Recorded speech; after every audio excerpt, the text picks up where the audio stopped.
sai so ba. Kayi kalamai mai taɓa rohi, ka sani ba zan manta ba. Mun haɗa kai mun zamba jini ɗaya, raba mu ba zai sauki ba. Ni kai na ba dukkanin sirrina, kofina. Yarda da aminci ke sa ake fahimtar juna. Ina da abin da yake raina, burina, ƙaunata ka alkinta. Rayu da ke zan alfahari, a ganni da ke na ci gari. Kasa da suwa ka ganewa, ba ma rabuwa mai alkawari.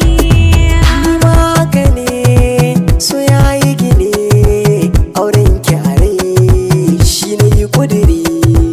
Kai zan tabbaci da fama da ni, na ganka ciki sai yayi tabari.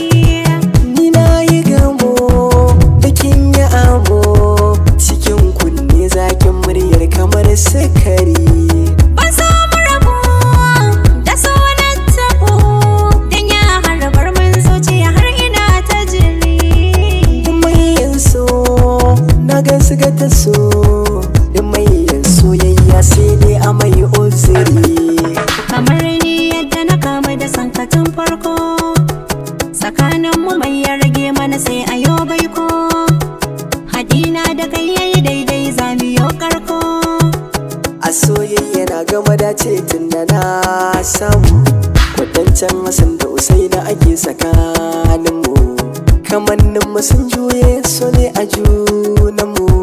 Mafari na irga daya, Ni ban so ki min shariya, da kai mun zamo tsintsiya. jikina su yi kwanciya, yara san jini bai daya.